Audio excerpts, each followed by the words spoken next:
Welcome, everybody, to the show. We're not supposed to have that up yet, so let's remove it. So I'd like to welcome everybody to Counter Clipping show number 117 for March 27th, 2023. I still haven't fixed the 2323 date. Let me get the banner up. Our topic tonight is the best of Richard Berg. This is a show I've been thinking of doing for quite a while. And I'll talk a little bit about that. Caveat at the beginning, I did not know Richard Berg had, I think, one, maybe two very trivial interactions with him on Facebook during that fairly narrow period when he was on Facebook. So I'm not going to talk about Richard Berg personally. I'm going to talk about the games. So we will get to that. We are clipping sort of semi-reorganization, Fall Blau from Compass recently arrived. Thank you, Compass Games. There will be an unboxing of that along in the fullness of time, which may actually be this week, but it's going, holy shit, did that video go badly and requires massive work in post-production to make it work. There was a counter tray mishap during the unboxing of that video. So there was a long pause and things had to get straightened out and lots of cursing, which may end up in the blooper reel at the end. So hopefully everybody's having a great night. We are drinking Glenlivet Caribbean Reserve. This is bottled at 40%, which is a little under strength, but you know, you get what you get. It's pretty good though. It's definitely got an different aromatic character than your typical Glenlivet, while still being recognizably Glenlivet. So it's pretty decent. So we got that going on. I've just started clipping Fall Blau today. This game probably is going to end up in a 3D printed counter tray, even though I don't believe that will strictly be necessary based on the volume of stuff in the box. That it's, I think, 4 counter sheets. Is it 4 or 5 counter sheets? It's 3.5 counter sheets. There's a blank half counter sheet in there. So the game was pretty good, designed by Greg Blanchett. So hopefully we'll get some more video in about that as well. Either that or Kharkov Battles, which is the sort of companion game / add-on / standalone. Hard to explain. We'll cover that in the unboxing video. Before we get started, remind folks to like the video if you're enjoying the show. If you're new here, welcome. Please say something in the chat so I know you're here. That's much appreciated. Always like to give shout outs. We have a new Discord link in the ticker, so check that out. The Ardwulf Lair Discord is starting to heat up quite a bit now that I've kind of opened it up to other folks to come in besides just patrons and very select other people that got invited for specific reasons. Another reminder that the best way to support the show is via Patreon. There's a link to the Patreon page in the video description. But there's also the merch store and which I haven't checked in weeks, by the way. And there's super chats and super stickers, which are also on, and that will help to highlight your comment or question if you have one, so that I don't miss it, which is a thing that could otherwise happen. Holy cow, there's a lot of people here already. Okay, so before we start moving, and we got some news to cover as well, let's give a shout out and hello to 6 Actual, Board Gaming Geezer, Brent McCabe, Charles Latora, Chet Bell, Cthulhuoid1. Welcome to the stream. Cyber Field Marshal, Dale Brady, Daniel Silverthorne, David Zell, Ed Holtzman, Farshad Niazi, H Tuna, HUN644. ID Jester is here. Thanks, Jester, for coming out. If you haven't checked it out, by the way, I was on Jester's War Room show on Saturday afternoon. You can watch that after the fact now. We did our top 5 war games series of all time, and everyone else was wrong. Aggie Cricktal, the legend himself, Fucko, is here. James Whitmer, Jeff Beeler, Jeff Taylor, Joe Okabayashi, John Longshore is in the house. John C. from the sunny and apparently miserable Philippines. John Clark, Carl Crater from the War Game Boot Camp, Carl Harris, Lee Grant, Mark Hodgkinson, Marty Sample is here. Matt Davidson, Meandering Mike, Michael Simon, Michael Welker, Patrick of Patrick's Tactics and Tutorials, Pete 41, Pizza Frenzy Man, Ray Musselman, Rudy Armendariz, Stacking Limit, Steve the NPC, Stigler is in the house, Tim Zales, Wade Moore, and William Boardman. So I apologize for those who I have missed. Richard Berg and Richard Borg are not the same person. That has creates enduring confusion. So there's that. It's a little hard to have been in wargaming for a long time and not to have encountered Richard Berg game or two along the way, because he was, if nothing else, incredibly prolific. What happened last week? We got Votes for Women was our weekly unboxing. We'll have something different this week. It will be a war game. Not sure what it'll be yet, but it'll be a war game. An announcement I have to make. We talked about this on the show with Dan on Tuesday. That is the Tuesday 7:30 Eastern show with our legendary co-host Dan Pancaldi. There is a new feature in StreamYard, which we both use, that allows us to actually stream to both channels at once. So henceforth, you will be able to see it on both channels. So you can check it out here, you can check it out there, wherever you want to watch it. And this allows me to kind of set the show up so we can have like a title card and a title that says what we're talking about, at least nominally, and all that stuff. Jason Patterson, thanks for stopping by. Brian Gash, if I didn't get you, I'm not sure I remember reading your name off. So the show tomorrow night, every Tuesday at 7:30 p.m. Eastern time, and we'll be on both channels from now on, assuming Dan remembers to hit the button. So I think we'll see what difference that makes. We'll see what difference that makes. So I actually have to clean something up here, because we're going to get to the news, which is the GMT Monthly update as of March 23rd, which was like a day or two after the previous show, more than that, after the previous show. As usual, if you want the whole details, go ahead and read it on GMT's website, gmtgames.com.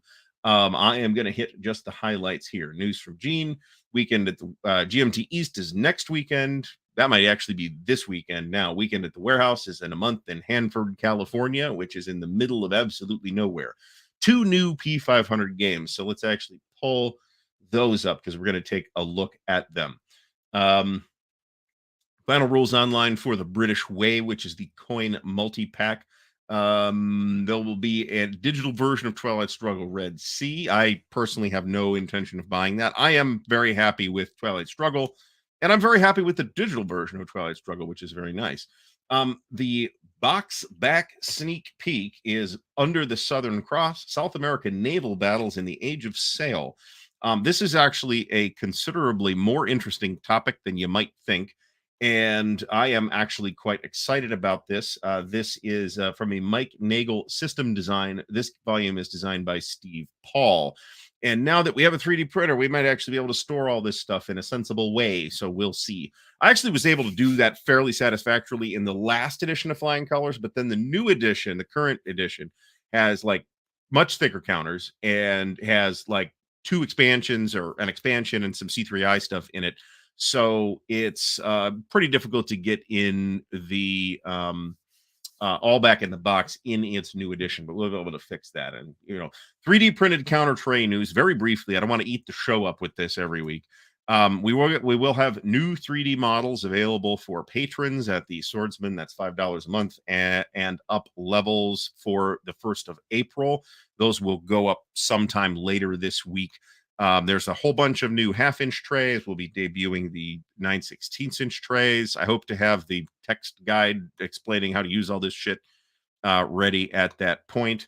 And I am working on counter trays for like mixed sets like this and GB OH, which has some double wide counters. So GMT 1 update. We covered that already. New Vassal modules for a whole pile of stuff. Hexasim games back in stock. I believe this is not new news. So I picked up the 2. I guess I'll talk about this. I picked up the new edition of Waterloo from Hexasim, and it looks great. They like changed the map style to match the map style in the other games in the series, and that's fine. But I noticed that in the Austerlitz game, which I also picked up, this is a new second printing of, or maybe third printing, I don't know, a new printing of Austerlitz 1805 Rising Eagles, that the map appears to have had some printing issues. Has anybody else hearing about that? Because I looked around and didn't see anything about that. So about anybody else having issues with the print quality of the map, like the ink rubs off on your fingers, and it's also chipping very badly. That's fairly disappointing in an otherwise gorgeous looking game. Um, so that's all back in print from Hexasim, or back available from GMT again, including Great War Commander, the BEF expansion, and Tenkatoitsu. I don't know if I'm saying that right. Probably no. Um, Designer interviews with a variety of different people. The player, half of them by the player's aid, of course. Um, GMT Online stuff, P500 editions. Okay, so we have a second printing of the Men of Iron Tri-Pack. I guess I hadn't realized that the Men of Iron Tri-Pack was already out of print, but I am not surprised at all by that, because it is a tremendous value and a very good game system, and by Richard Berg, which was not the impetus for this show. I've had this particular show on the list of to-do shows for a while. So trying to keep a track eye on the chat here. Michael Simon, I think I've explained it. Just with the map, the counters look fine. Everything else looks fine, but the map, like that, like I said, the ink smears off on my fingers. The two new P500 editions. Let's take a look at 1848, Springtime of Nations. Now, this uses a variant of the Twilight Struggle engine to cover the revolutions of 1848, which is a very interesting topic that does not get much traffic at all in this hobby. So I am super interested in this from a topical standpoint. And we'll see what they what good juice comes out of the Twilight Struggle engine. Now, there's, other than Twilight Struggle Red Sea, which just came out, I guess that makes it 4 games that basically use the system from Twilight Struggle. There's Twilight Struggle itself, which is, of course, the granddaddy of all this stuff. There's 1989, which is also from GMT, and which I've tried once and do not like. I'd be willing to try it again. But things get bumped down on the priority list when I tried them once, and they didn't work for me. The other one is, and I had this in my head, and now I can't remember. It is from Compass. Crap! It's about the build up to World War One. Somebody will put it in the chat. I forget exactly what it is called. There's a new edition of it coming out, a new deluxe edition coming out with a mounted map, plus a sequel game covering the interwar era, which sounds really cool. Pretty interested in that, and I'm pretty interested in, the name I have in my head is Struggle of Nations, and it's Europe in Turmoil. Thank you, Marty Sample, for clearing me up on that. It's not Struggle of Nations. That's a different game entirely. That is a game on the 1813 campaign in Germany from designer Kevin Zucker and Avalon Hill, and it is kind of a misfire despite all that otherwise good news. So 1848 will use that system as well. None of this is final art, so if you look at the map, it looks pretty rough, but it's in playtest. What can I say? And the designer is Jules Falisaz.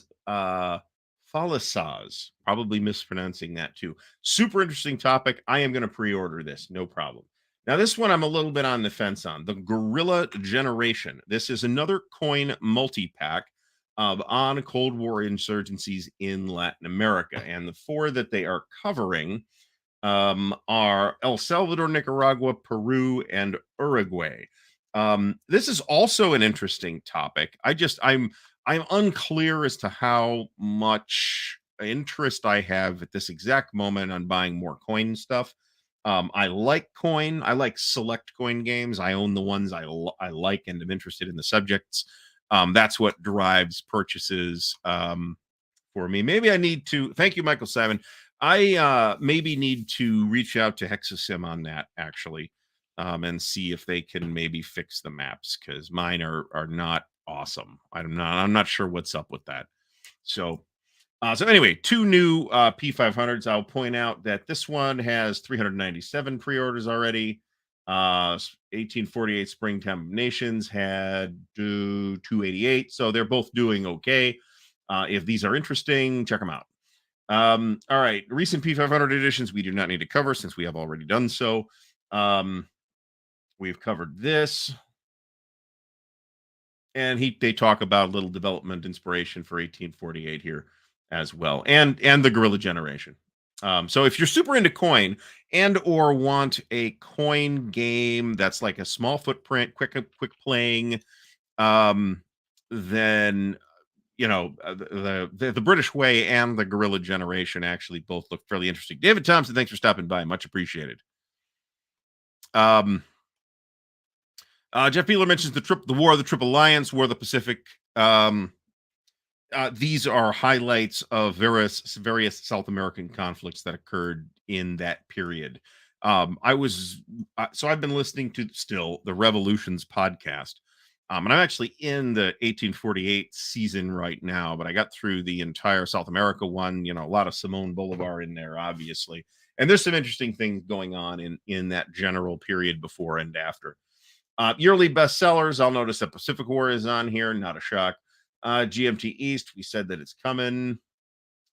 Enterprise Games will be repping GMT at Origins, and that the Armchair Dragoons will again be running numerous gaming events, including Salerno 43, which is being run by Todd Walser.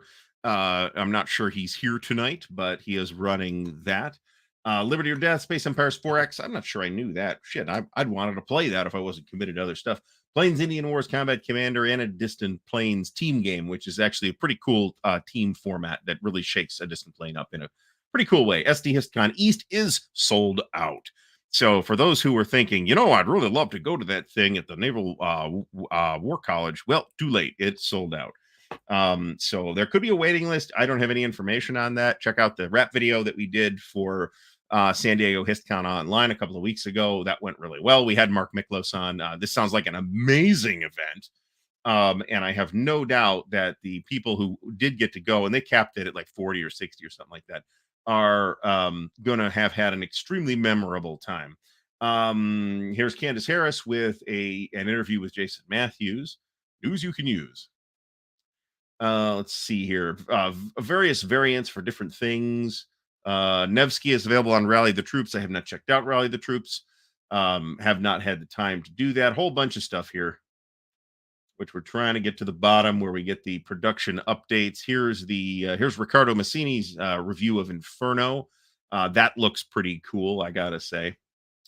All right, current charges and shipping, which we covered last week, but I'll go through it again. Ancient Civilizations of the Middle East, Atlantic Chase second printing, Clash of Sovereigns, and the new track pack for Grand Prix. The next charges and shipments are in early to mid-April for Seas of Thunder and the British Way.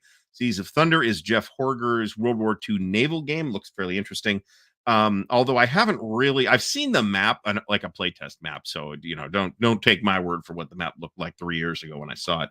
And the British Way is the first of the coin multi-packs.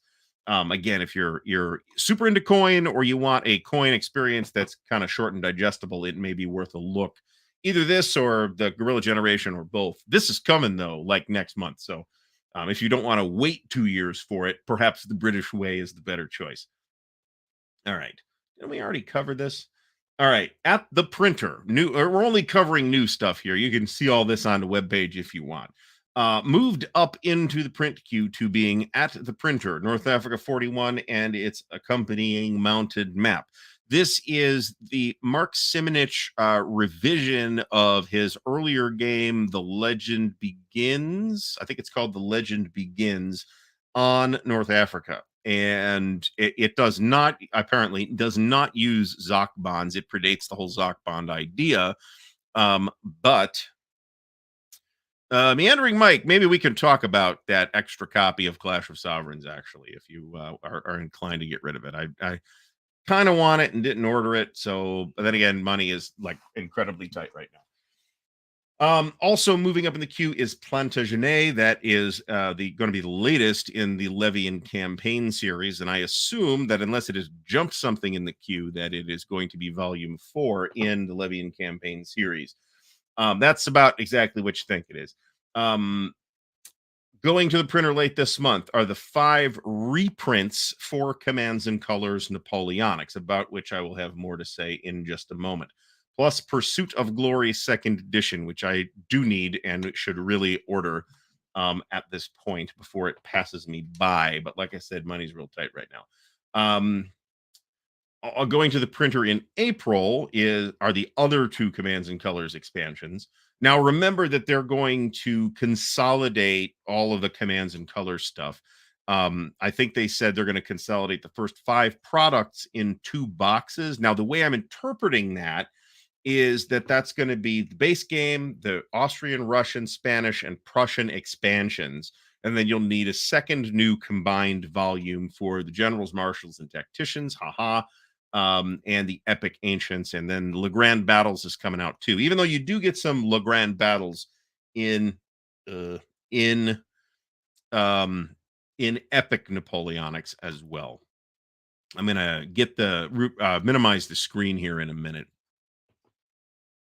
So the idea of them redoing the existing packs was so that people who were like missing ones from the sets can get them while they're still available as single items. I have everything for Commands and Colors Napoleonics with the possible exceptions of some early scenarios that might have appeared in C3I. I don't actually know that that's a thing that has occurred. But if there are, then I am missing them. In final art and proofing, moving up this month are Banish All Their Fears, CDG Solo System Pack number 2, and Great Battles of Alexander Expanded Deluxe. Its second printing, which actually is more deluxe than the previous more expanded than the previous expanded deluxe edition, because I believe the last printing of this did not include the Tyrant expansion, and this version will. I did not order this because I did manage to score a copy of Tyrant from our good friends at Enterprise Games for what was at the time a quite reasonable price. So I don't need it. I'm cool with the one that I have, and I got to get that's another 3D printing storage project. The most frustrating thing about this whole thing is that I wish I had 5 printers so I could just like get shit done a lot faster. Right now I'm waiting for the 1310. It's about 11-hour print for Commands and Colors trays that's coming off, and I'll show you that tray in a second. All right, moving up into the art department, our China's War, which is a coin game on the Second Sino-Japanese War. As you might remember, that is a topic of great interest to me.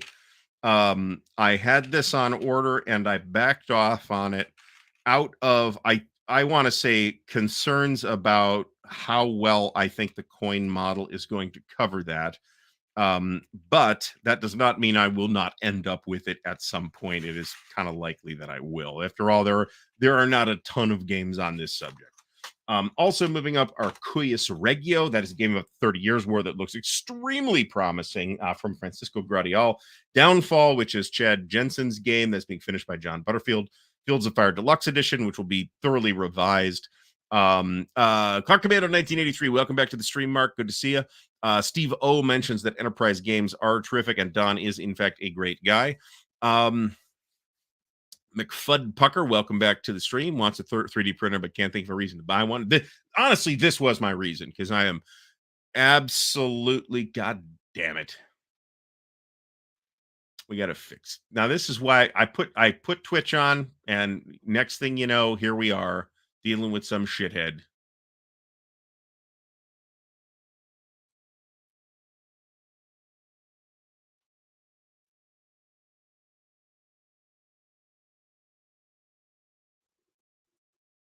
Well, he's banned now, so off you go.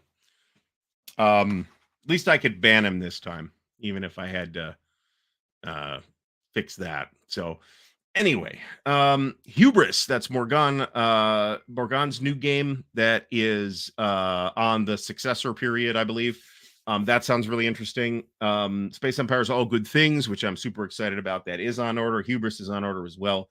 Nearing art department readiness, we have no new entries, and we've got a bunch of stuff from a bunch of different creators, all of whose stuff you should be watching all the time. And I see at least one here that I don't recognize that I probably should investigate. Here's a map for the Weimar Republic, which might be another Twilight Struggle like game as well. I should probably take a closer look at that. Final map for Downfall. I think we've seen this before. It looks great, obviously. Here's the final map for Pursuit of Glory. And I will note that this doesn't appear to be done in the same style as the new Paths of Glory map, but I'm not sure what the rationale for that is, nor do I have the new one, so I can't really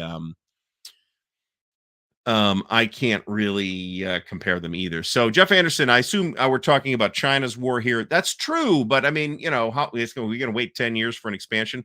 William Aarons, thank you so much for the support. Much appreciated. William says that it is interesting that the guerrilla wars of Central America never really ended, but rather are in hiatus with a new period of conflicts. I mean, that's been the case for quite a while, right? We are not going to get into foreign policy here, modern foreign policy here tonight. Marty says that he prefers the old Paths of Glory map. I do think that the new map, having looked at the graphic, I do think that it looks a little crowded, more so than the old one. I will admit that. I think it looks nice, but it's one of those. It feels a little crowded, little too much. What else do we got here? Panzer North Africa is coming if it's not out already. Don't like this cover for the British way. I gotta tell you. This is a placeholder cover for Guerrilla Generation, though. Reprint tracking. I don't see anything super new here, and I didn't see anything that got bounced. So that is the GMT update. So let's pull this down for a moment. And I will mention that in the since like the beginning of the weekend, I have completely reimagined 3D printed counter storage for commands and colors Napoleonics. So here's what I actually got printed. And this is the Portuguese order of battle for the core set and all the expansions. All the other nationalities, why the Portuguese get their own and say the Swedes do not, I'm not sure. But that is a Richard Berg question. I'm very happy with this. There's a lid that's supposed to go on it, but the lid did not print. This got redesigned. But I'm generally pretty happy with this thing. As far as these things going in the box, I don't know if that's going to actually happen, but I am certainly going to be able to get it stored in less space than it's taken up right now. And that will be awfully nice. So let me bounce this and just check the chat out. Ray Garby says he just ordered Weimar Republic. That's awesome. Wade Moore says that they should just have gone to hexes. I'd have to actually take a close look at the map to see if it actually is topographically the same. My guess is that it's not. But I mean, if you have a point-to-point map and all the points are connected to 6 other points, then you have a hex map. And the only difference is the aesthetics of it. Maybe you prefer the aesthetics of a point. You, the designer or graphic artist or whoever's making that decision, have a preference for a point-to-point map or a hex map or whatever. I mean, that's usually a designer decision, right? Although, you never know. There might be some guidance issued by the publisher as well. These pop out of the sheets very easily, and I'm trying not to end up with counters all over the floor again. Let's see here. Mark says that hope to see Barbarossa Army Group North and South from GMT, but it's taking it doesn't seem like it's taking forever. It's actually taking forever. I'm hoping that the talk pans out and that Army Group North, which is the next game, will have a considerably shorter revision period than Army Group Center did. Let me put it that way. I would also like to see new editions of those games. I think they're very good games. John Longshore says that the 3D printer would look great next to the other unused gadgets in the house. Cyber Field Marshal asks, where does Simonich's there's no, this isn't the first question I asked on the show, I think, was, do we mean series or do we mean system? Because I think that the Simonich system is not a series, right? Those games are all different. They're not branded as a series, although everybody that's in the know kind of knows when a new Mark Simonich's game is coming out. I think the best and most descriptive name for that group of games or family of games is the Zachbond games. But then now we got North Africa 41 coming out that doesn't have Zachbonds in it. So there's that. I have a very positive opinion of those games and of Mark Simonich as a designer, at least when he is doing hex encounter stuff. I am less high on his point-to-point stuff. Let me put it that way. I think that it's a good question. As far as now I'm trying to think it to say how to say what I'm trying to say without dissing either designer. But I have been a little less sweet on Mark Simonich's point-to-point games than I have on Ted Racer's point-to-point games, on which I have been quite sweet for quite a while. But Ted's done tons of great hex-based games as well. So,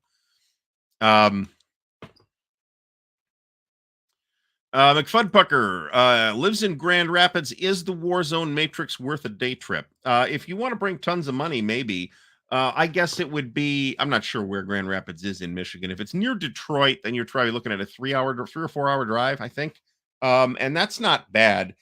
So I mean, I'd be prepared to spend money, and I'd bring money. But he's got quite a bit of war games, so you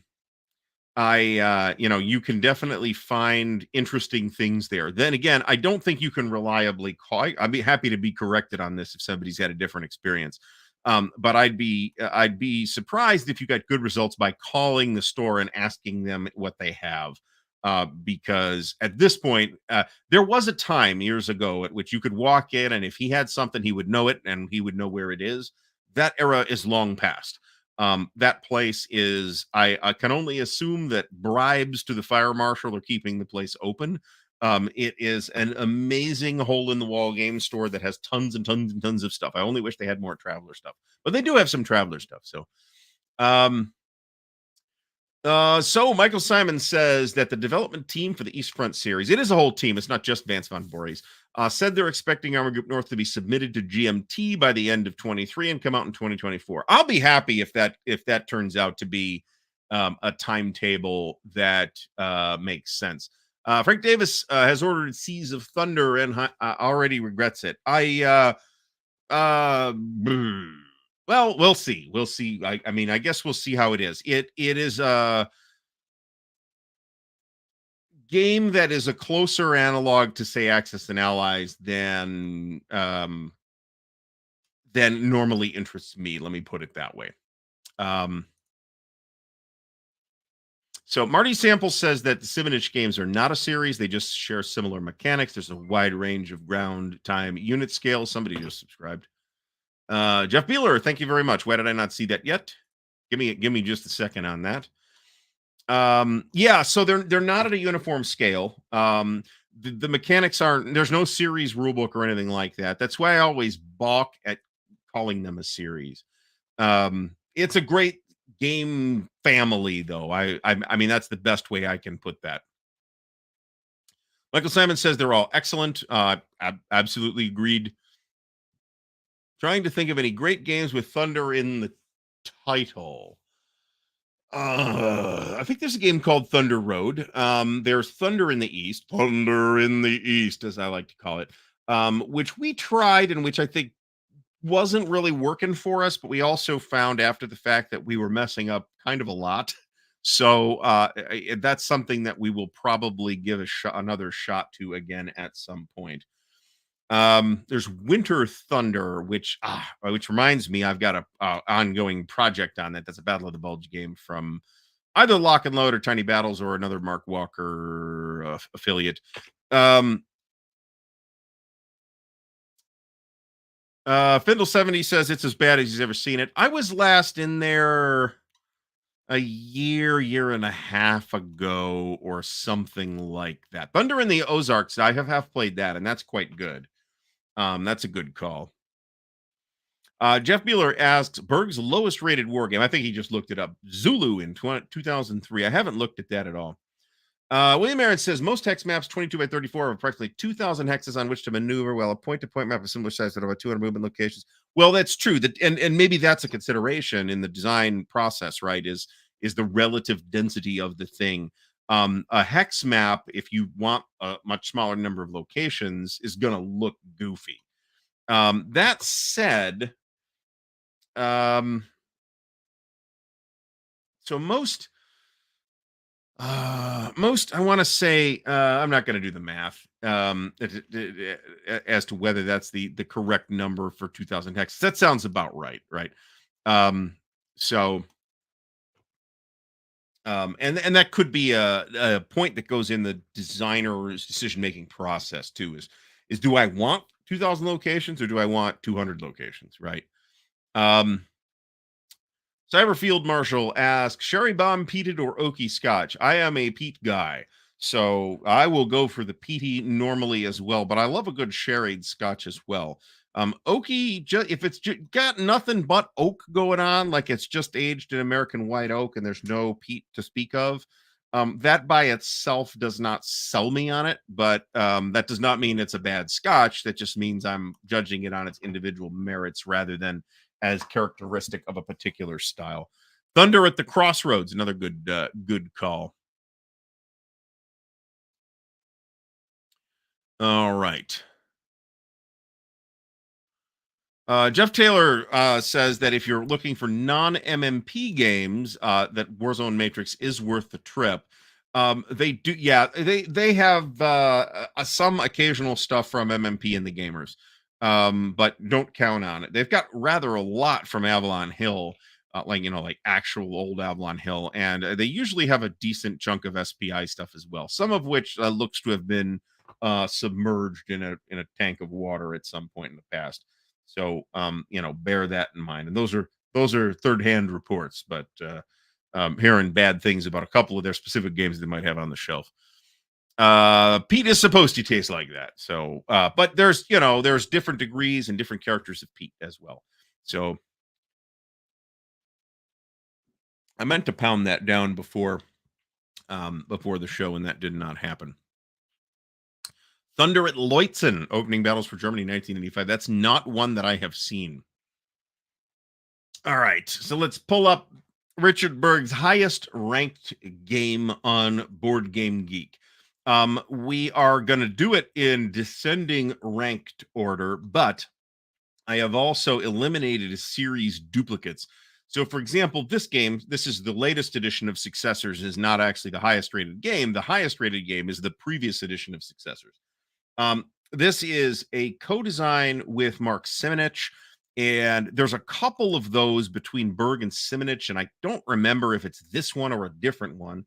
I think it's either this one or Hannibal Rome versus Carthage, where Simonich borrowed a couple ideas from Berg and gave Berg co-designer credit for it. So I don't know who the principal designer was on this particular thing. This is about the successors to the Empire of Alexander the Great, as you can imagine.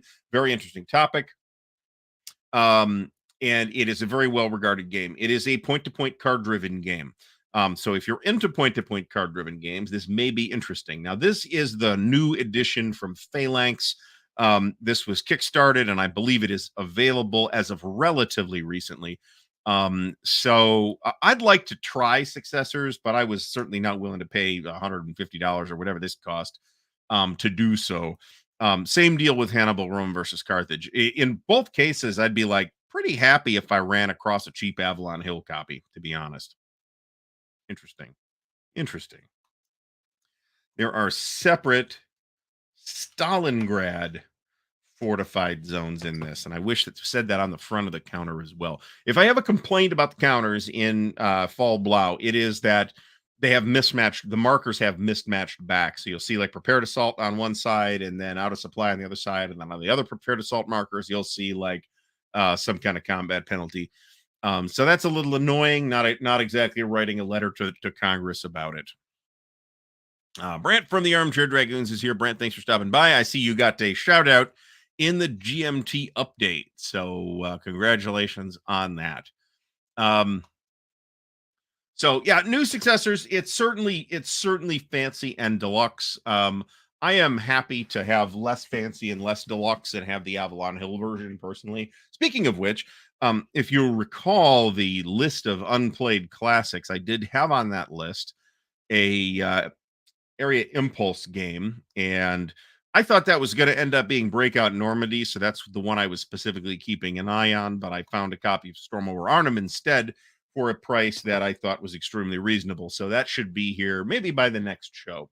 So moving on from the Successors, again, I think this is, in this case, the current version, sort of. So there's a couple different SPQR deluxe editions as well, and the different printings have different components. I believe the first edition of SPQR Deluxe did not have the Barbarian expansion in it, and the current one does. And this is another one where I had the Barbarian expansion anyway, which has actually a lot of extra content and scenarios.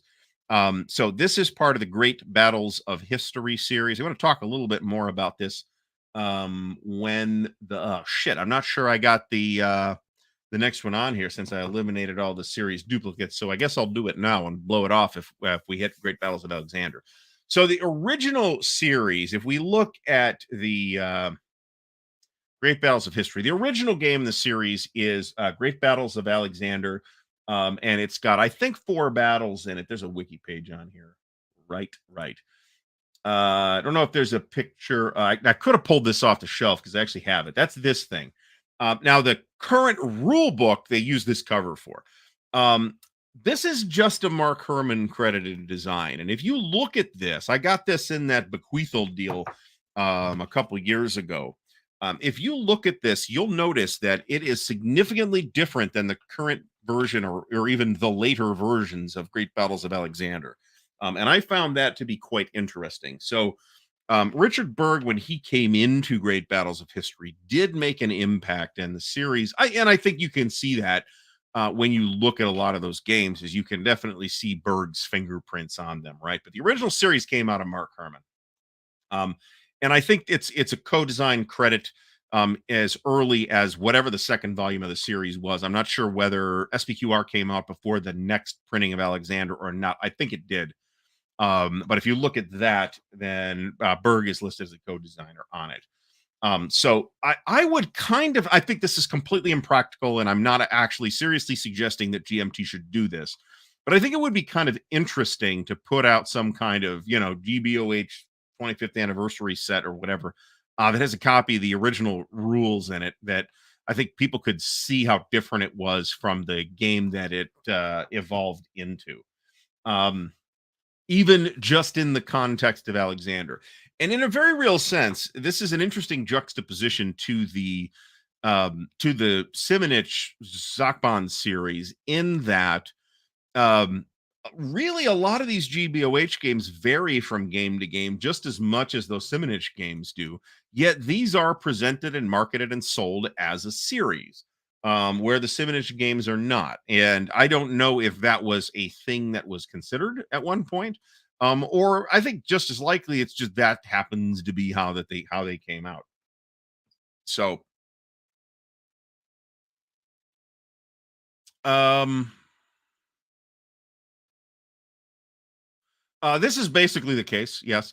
So there was a great battle. So if we look at Great Battles of Alexander specifically, I know SPQR is the one on the list, but we're kind of tackling GBOH here as a thing. If we look at second edition, third edition, expanded deluxe, we'll see this, which was called the deluxe edition, and this is actually, I want to say this is the one that I had back in the day, and I don't have it anymore because I dumped all of that stuff, which was a terrible idea. Um, so this is a great series if you are into ancient world stuff, and I recognize that not all of the topics covered by the series are ancient world topics, but most of them are. And the series is known as an ancients series, even though it goes all the way up to 30 Years' War, right? And even if you don't count the two that are set in feudal Japan. Okay. Well, once again, we're dealing with mismatched counterbacks, which makes me mad. Very angry. So, Joel, that's a great idea. Berg was, I think, I'm going to put this mildly, because again, I didn't know Richard Berg and interacted very little with him, and but he was a very divisive figure. I mean, there are people who that literally the other day I saw somebody somewhere, I don't know if it was BGG or Twitter or whatever, that flatly stated that everything that is wrong with wargaming is Richard Berg's fault. And I think that's a bit hyperbolic, but he was clearly a divisive figure. Some people really liked him. Some people really hated him. Some people liked his games but hated him. Probably the opposite was the case as well. I and I've said this before. If at say in the mid 90s you had asked me who my favorite war game designer was, I would have unquestionably said Richard Berg, because that's uh, but I mean there's a selection bias there too, right? Because um I had, not paid all that close attention to designer names up to that point, but I was aware of Richard Berg. I had several Richard Berg games that I had played at that point and that I liked. Interestingly, those are the games when I dumped all the war games. I didn't dump them all, but I dumped most of them. Um, the Berg games I tended to keep, and we'll encounter at least one or two of those here today. So, moving on from Great Battles of History, great series. If you find that you don't like whatever thing about the full rules, there is Simple Great Battles of History, which we've talked about before. I don't know that I want to belabor the point. I'm not convinced that simple GBOH is much simpler than regular GBOH. I think it just removes a bunch of flavor in the name of standardization. Um, and that is not valueless, because it means that you don't have to learn new rules, which you often do moving from GBOH game to GBOH game. So there's reasons to prefer simple GBOH. I personally prefer regular GBOH for what that's worth. So, all right. So moving on from Great Battles of History. Um, oh, here it is. I didn't even have to talk about that. So I guess I will revisit this real quickly. This is the box that's pictured here is the new version of Great Battles of Alexander, which is the one that GMT is about to reprint, which contains all of the. I don't care what's listed as on BGG here, but Mark, thanks for stopping by, much appreciated. But this will include all the expansion material as well, including Tyrant, which was quite hard to find for a while. Hoplite is the last volume in the series, although I don't think it's the last thing to come out. I want to say Battles of the Warrior Queen came out afterwards. And Hoplite is, in addition, a chit pull system, which the rest of these games, or at least most of the rest of these games, are not. So the game has definitely evolved and experimented over the game series has definitely expanded and evolved and experimented over the course of its lifetime. So it's entirely possible if you're interested in ancients. I mean, I think, and you're not doing it via miniatures, then I absolutely think folks should be checking out the GBOH series.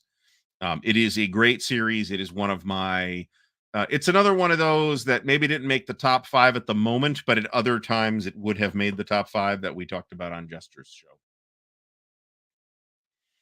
Next up is a standalone game, but nevertheless, there's some other Berg games that have similar mechanical foundations to this.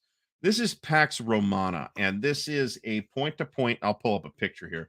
This is a point-to-point card-driven multiplayer game. Pretty interesting game. I actually have had it for quite a while. There is an unboxing of it if you want to look back in the channel history. But I have not had the chance to ever actually play it. There are a couple of different printings of it from GMT. I believe the latest printing, at least, which is not particularly recent, did have a mounted map and some extra stuff in it. So good looking game, and you'll notice, I think, that if you look at like the top rated Richard Berg games, you're going to see a lot of ancients stuff, but a lot of that is Jeff Beeler, thank you very much. This is the exact thing I was about to mention before I noticed this comment. I think a good chunk of that is that a lot of those games are in fact Great Battles of History games, and those have tended to be popular, well-reviewed, well-regarded items, but not all of them. Right? This is another example. This is not a GBOH game. This is a strategic level game. I would call it. There's some operational stuff going on there too, but see, Brand, I never know exactly when these things are coming out unless I mention it. unless I remember to ask, which is almost never the case. So yes, I will be on the Armchair Dragoons podcast. Brant, is it on Spotify yet? I need to ask. Steve O says Pax Romana is excellent game. He played it. Marty says that it's interesting. Its length makes it hard to get to the table. As a multiplayer game, yes, that's I believe that to be a reasonable speed bump to getting it to the table, unless you have a multiplayer capable group, like a regular group that meets every Wednesday or whatever, right? So yeah, that is a bit of a barrier. And it's not short, but it's no monster game. Well, I mean, maybe it is if you consider a weekend long game to be a monster game. But I think you couldn't play the campaign in a day. I might be misremembering that, but I think that would be a tough ask to make it. What we got, about an hour and 10 minutes. So moving on from Pax Romana. I was surprised to see this high on the list until I thought about it, and then thinking about the highest rated SPI games, and this is fairly high on that list as well. This is not a Richard Berg solo game. This is a co-design with Howie Barish. I was able to, I mean, I've known that because I've owned this more than once, and I have reacquired it not terribly recently, but so I can actually go check this one, unlike Successors, which I have never owned, and there isn't an electronic version of the first edition either. John Fearer, who has designed a couple things of his own, actually rewrote the Successors rules, and I think it's the second edition Successors rules that are the John B. Fearer Successors rules.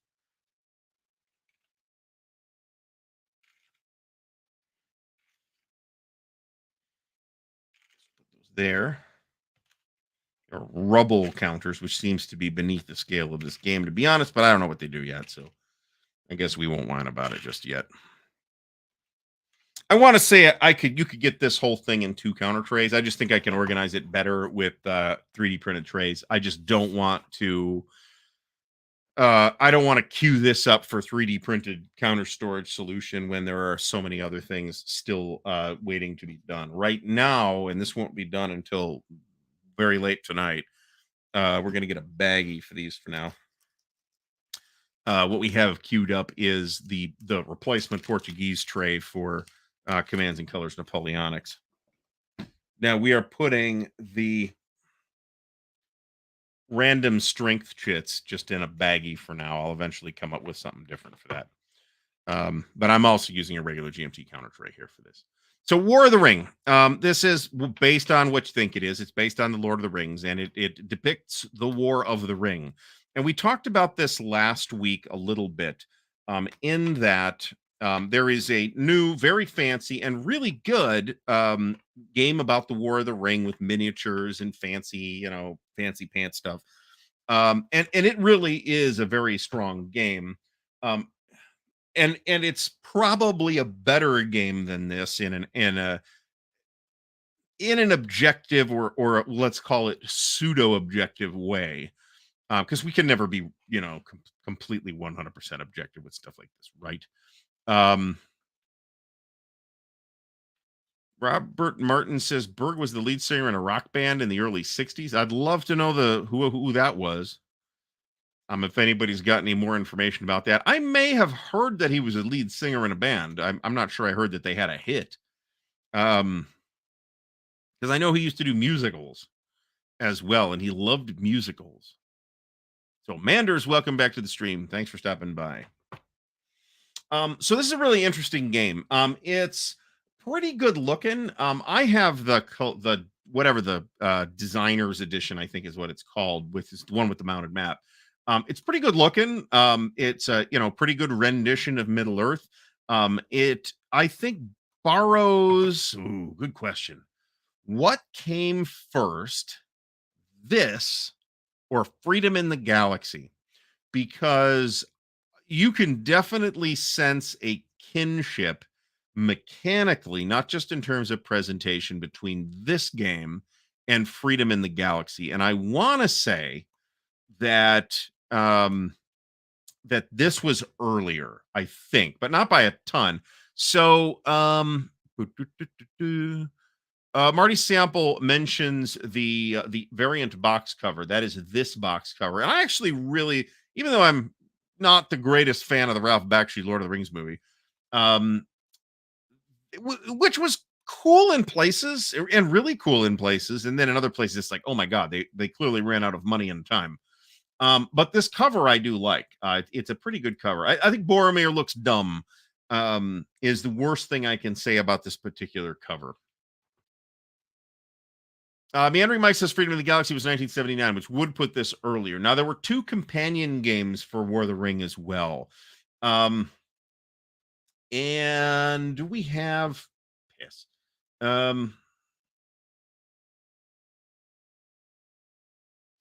So there was a sort of expanded one of version of this called the Games of Middle Earth, which I actually had in the flat back in the day. And it included War of the Ring, and it included 2 other much smaller folio-sized games, both of which I think were available in the folio, Gondor and Sauron, neither of which I thought were particularly interesting, and certainly considerably less interesting than this. There are RPG elements to this in that there are characters that wander around and do stuff, and I think this is a quite interesting game. To somebody, yes, Marty, I would agree with uneven. I think is a good way to put it. Actually, it's very uneven, and even just the animation in places it's like, wow, this is amazing animation, and in other places it's like, wow, this is garbage. So. The BGG bio, Alexander Fontaine Rousseau, thanks for stopping by and thanks for chipping in here. Says his band, The Escorts, recorded with Tiny Tim. Okay.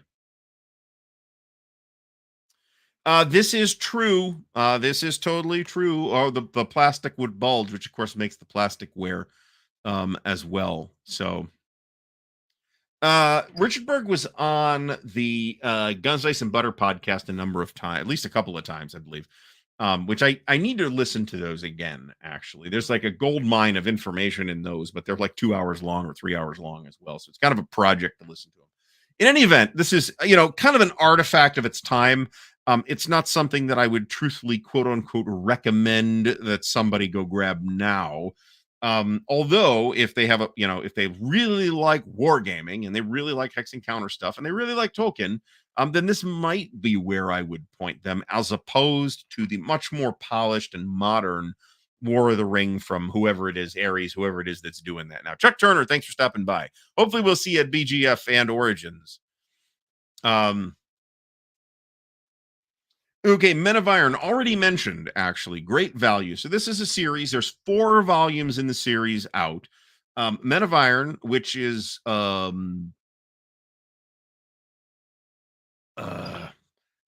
Men of Iron is all so that's all 100 Years War material.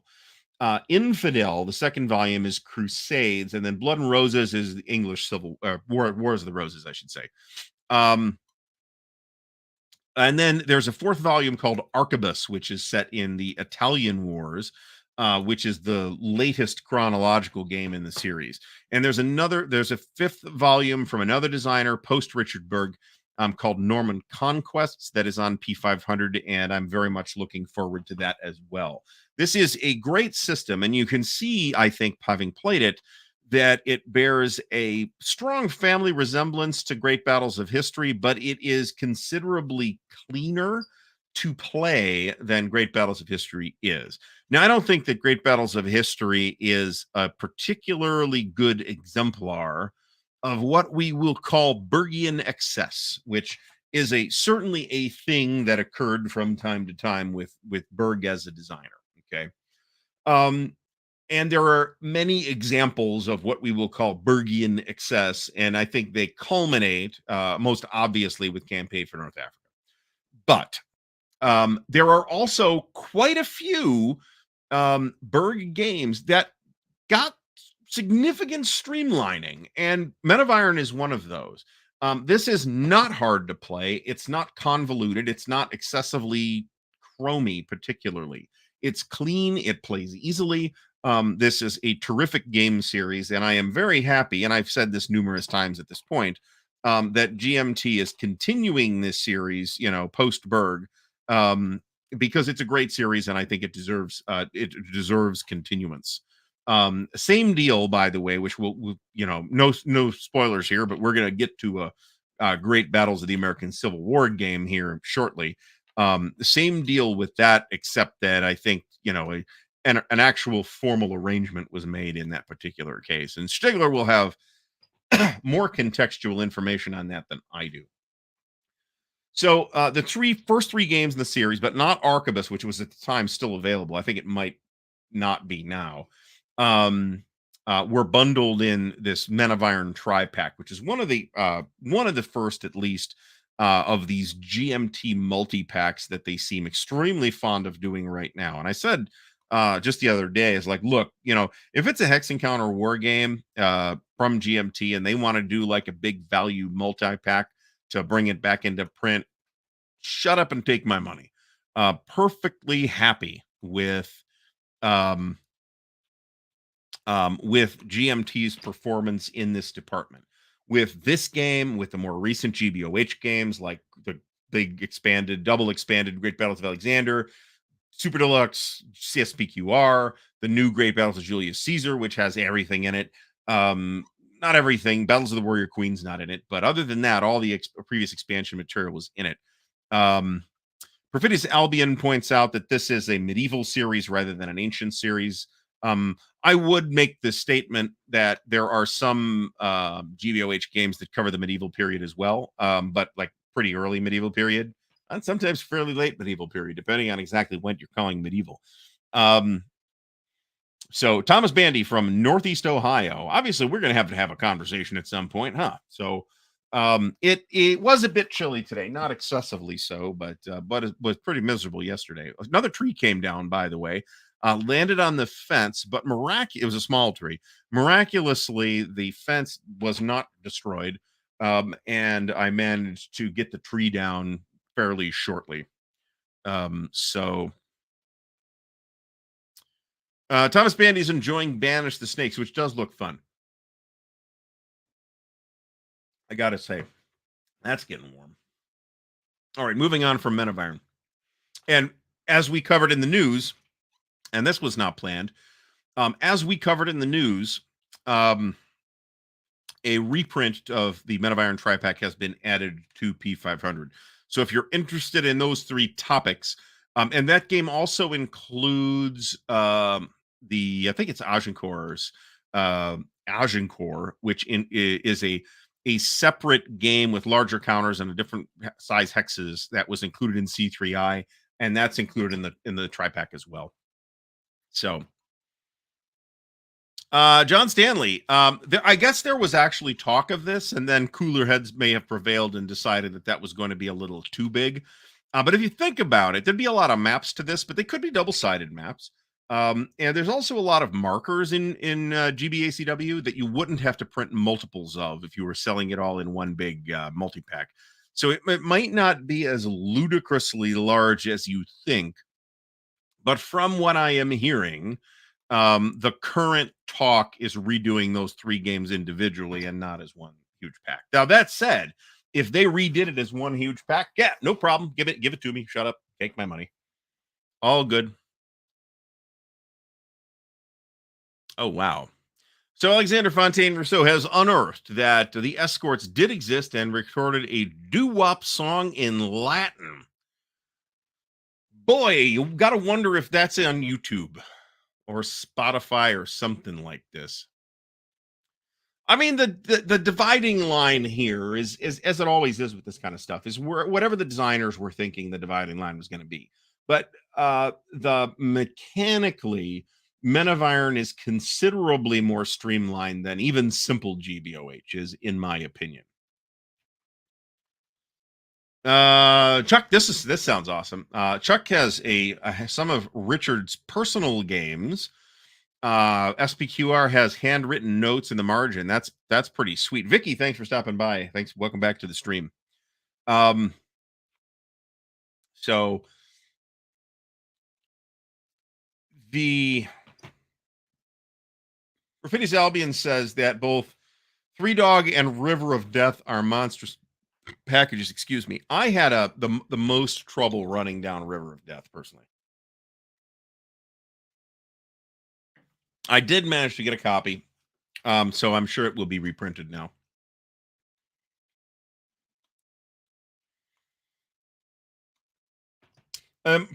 So John, just FYI on this, I am reasonably sure that my best current information does in fact come from Stigler. So, and or from the discussions on the Facebook group where Dick Whitaker is pretty active participant. 250 would still be a good price in a quality reprint. Yeah, I'm inclined to agree. I mean, if you put that in the hands of any other publisher, it would surely cost that. Probably 150 from GMT, to be honest about it. Mike Welker is proud to have been heckled by Berg at Avalon Con. That's actually pretty awesome. All right, so next up is Blackbeard. So this is another interesting Berg artifact. So when we talk about Bergian excess, this is, not to the extent of Campaign for North Africa, perhaps, but this is nevertheless one of the games that comes up when that is discussed. And it is very much a pirate ship simulator. It is a multiplayer game that may as well be a solitaire game. I actually think this game really shines in solitaire play and not played with multiple players. I played this in what was, I imagine, to have been the 90s. Well, it must have been the 90s because it's 91 release. I think this game is really good, but that doesn't necessarily mean it works unless you know what you're getting into. For example, the amount of player interaction that like between the players in this game can be really low. So if you want that kind of experience, and frankly, that is what most people want out of a multiplayer experience, then you're going to probably find that this is not working very well. So on the other hand, as a solitaire pirate ship simulator, I think this is a fantastic game. I actually had it's not that I paid $1 million for this, but I really had a hard time finding this for a price I found not ridiculous. Let's take a quick look at that actually. Like new $35. That's quite a good price, I think. I think I paid about 40 or 50, maybe something like that, plus shipping, for my punched copy. If this is legitimately a like new copy for $35, I mean, to me, that seems about right. It's not that, I mean, it's one of the top 1,000 war games on BGG, so clearly somebody likes this thing. I mean, again, take the ratings with and the numbers and all that stuff with a grain of salt. It's BGG. Certainly, your typical multiplayer folks are probably going to think this is not a good game. On the other hand, the alternative is, well, one of the alternatives is Hunt for Blackbeard, which is now coming, by the way, from Fort Circle Games. That's Voko Runke's game that got removed from P500. I think not because it wasn't doing well enough, but because it just wasn't ready or wasn't close enough. So that'll be coming out from Fort Circle, and apparently Voko is ready to move forward on that again now. Now, this is Blackbeard, the Golden Age of Piracy, which is 2008 release from GMT, and I had this too. This is not the same game. This is a very different game from the Avalon Hill Blackbeard. And to me, it is a much inferior game. And apparently Board Game Geek agrees. Oh, yeah. Very good. Barrett's Privateers from Stan Rogers. Excellent. There is a YouTube video of this. Obviously, I'm going to have to look into that after the show. I would actually put it on YouTube right now if I could do that without getting flagged or something like that. Well, I mean, so Marty says that if for people who complained that the game Blackbeard was boring, Berg's response was "Life as a pirate was boring a lot of the time," and okay, but that is not a helpful response to the critique, right? Um, Saying yes, my game is yeah. I'm not sure you're really going to win anybody over by responding, "Yes, my game is boring on purpose." So not a great look on that. But yeah, so this Blackbeard, I had this one too, and I after looking through it, I'm like, man, this isn't the same game at all, and I dumped it.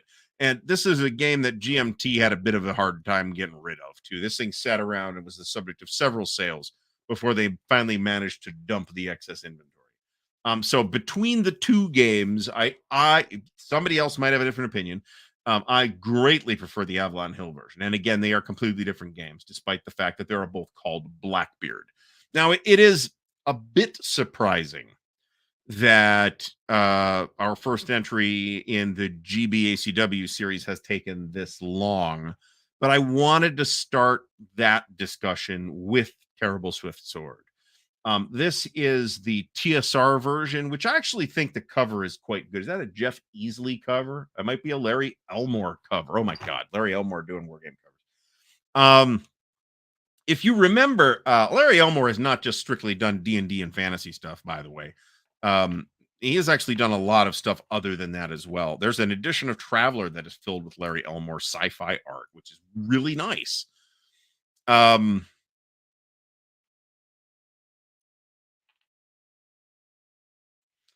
So Terrible Swift Sword. So this is kind of the foundation stone upon which the Great Battles of the American Civil War series has been built. There are kind of three phases to that series. There's the original phase in the SPI years. There's the most recent and ongoing phase, which is the GMT years. And there is the sort of intermediate phase, which is the years between the demise of SPI in 1982 and the first publication of this series with GMT under the name 3 Days of Gettysburg.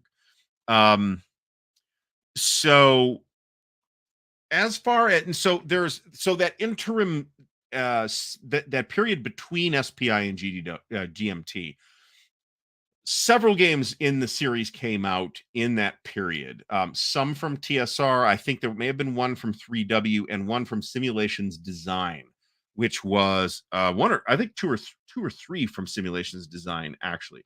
And if we look at the GBACW series, there is a wiki page here, so we'll actually be able to see here. So TSR did 3, of which I have 2. Nope, sorry, I only have Gleam of Bayonets. They did Rebel Sabers, which also serves as a partial expansion for Terrible Swift Sword, by the way.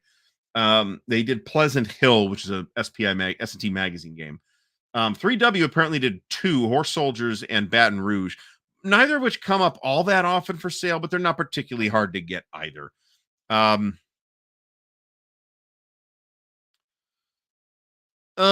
So Stigler says that the TSR phase sucked, and graphically, I think he is clearly correct.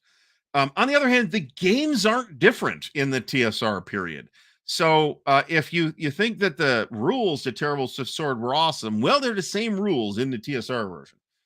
There are no significant evolutions, at least up through Gleam of Bayonets. So exactly where the series started evolving away from its traditional underpinnings and into the chit pull era, I think that, and Stigler will weigh in on this, I'm sure, I believe happened with 3 Days of Gettysburg. And simulation design, I believe, was Richard Berg. So they did Cedar Creek, First Blood, and Dead of Winter. Dead of Winter was eventually redone by GMT. That's Stones River / Murfreesboro. First Blood is First and Second Bull Run, and that was redone as Red Badge of Courage in the current series. So as I say, I cannot argue that the TSR SPI games were almost always graphically disasters, and where they were not disasters, they were nothing special. There are a couple of non-disasters. The best games graphically that they war games that they did in the period though were the ones where they could salvage the original SPI art, frankly.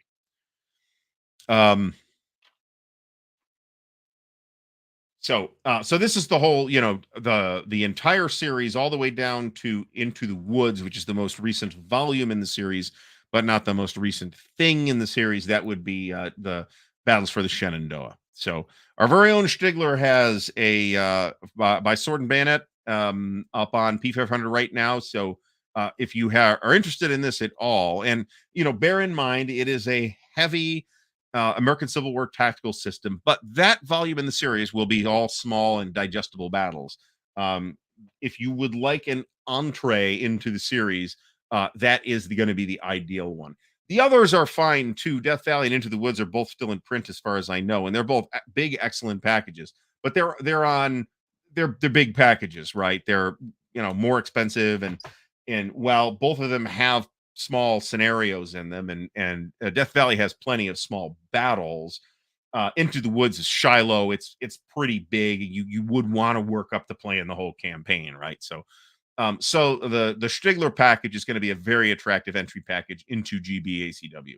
And I hope in Stigler, maybe they've thought about this and maybe there isn't. Maybe some kind of special teaching supplement in that volume would be really cool to help introduce new people to the system. I think that would be a cool idea. TSR Battle for the Ardennes. Yes, they reused the SPI graphics. Same thing with Napoleon's Last Battles. All the graphics are the same. They managed to salvage those.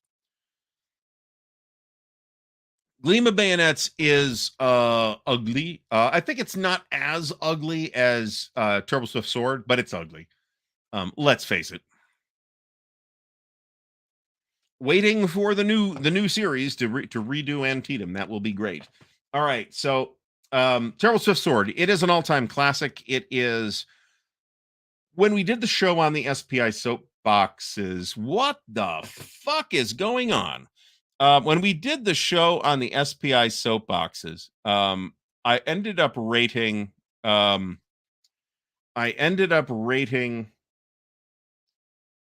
Terrible Swift Sword as the best. That was my personal, even though I've never played Terrible Swift Sword, I've played the successor games. There are allegedly 570 people watching, so I'm not sure what exactly is going on, but welcome all new people to the stream. I hope that you are not bored senseless by this. Stigler says that Gleam of Bayonets 2 is in production. So Stigler, that sounds awesome. Thanks for confirming that. And I believe he's responding to the intro guide. No doubt we just got fed by some bigger stream of actual people that will all say, what the hell is this? And what are these people talking about? And they will all leave now. Terrible Swift Sword was Berg's greatest legacy as a war game, according to Jeff Beeler. And I think that's fine. Hey, Eric from Eric's Table Napoleonic Battles, who you need to respond to my email, and we'll figure out what exactly is going on at Buckeye Game Fest. Eric will be at Buckeye Game Fest for Lavatai with what we're calling Lavatai Fest at Buckeye Game Fest. It's going to be great. So Ken X says that just him and 400 of his closest friends. And now we're down to 148. So clearly something that has happened before where we've had like several hundred people just show up. John Stanley, what he means is the new Antietam game from GBACW. So I'm not sure what was up with that, but moving along from Terrible Swift Sword, worthy game that it is. Carthage, the First Punic War. Now, this is volume 2 in the series called The Ancient World. And it's one, I think one of my biggest disappointments in wargaming is that there was only 2 games in this series, because there is an element of Bergian excess and Bergian chrome here. I think that's indisputable, but I think nevertheless, this and its companion game, Rise of the Roman Republic, are really, really cool games. They are operational ancients, which is something you don't get to see very often. There is a really neat model of the Roman political system, which is another thing that you don't get to see very often because it doesn't match well with scale. Um, Now we seem to be weighed down. I don't know what the hell's going on. So trying to figure out what's happening here. I think we might have gotten fed by Twitch, actually. That's possible. That might be a reason to stick with Twitch, to be completely honest. We suddenly have 500 people watching. Although they were showing up on YouTube, so I think they must have come from YouTube. Um so anyway, great series, Operational Ancients, not a space that we see a lot of action in. It's not like there are 0 games that are Operational Ancients, but there's not very much. And I've given some reasons for that in the past. One is I think public interest is like Operational Ancients, who the hell wants that? But also because of the difficulty of researching it, because nobody's writing. Caesar is not writing about his baggage train; he's writing about his heroic victory over the Gauls, right? So, Lonesome Gamer did playthrough of, yes, correct, Rise of the Roman Republic. I think this is the more interesting of the 2 volumes. Volume 3 was supposed to be Thunderbolt, the second Punic War, which is the Punic War that everybody knows about with Hannibal and the elephants and Scipio and all that stuff. The first Punic War is not less interesting, actually, but it's less well known. The third Punic War was a wash. Was not closely contested. Let me put it that way. Where the second Punic War and the first one too were. The Alistair Logie asks, what rules are going to be used at BGF? So at least there will be Marie Louise and Premier on tables. Beyond that, I'm not sure. So I can vouch for those 2 specifically. Steve Dole just says that the last he heard, Steve, first of all, welcome back to the stream. Thanks for coming by. Big Thunderbolt Deluxe package with Volume 1 and Volume 2. So if you think about it, it's another one of those things where they could actually save a lot of time by putting the old maps in the box, because one of those 3 maps is the same map, the same Italy map that appeared in Rise of the Roman Republic, right? And then that map appears again in Carthage, and then they would have to put another one in Thunderbolt. So you're only going to need 3 total maps, right? One for North Africa, one for Italy, and one for Spain. And if they're going to need all 3 of them anyway, and you would for Thunderbolt, then you might as well put the other 2 games in there too, because you're only talking about maybe 2 other counter sheets and then scenario books for them. I won't say that these 2 games are entirely successful as designs, and certainly they are not without flaw or problem. But they are also pretty unique. And they cover interesting topics at interesting scales that are not combinations that we see very often. So I am very happy that that Mark Herman and Alan Ray is the longtime developer of the series, are supposed to finish Thunderbolt at some point. I know that I haven't heard anything recent, but I know Mark has been working on it. And I will be delighted to buy, whatever comes out. There was to have been another volume that was being worked on under a title, The Glory That Was Greece. That never came out. To my knowledge, I don't know how far they got with that. And then Berg ended up reusing that title for a completely different game from I believe, European publisher.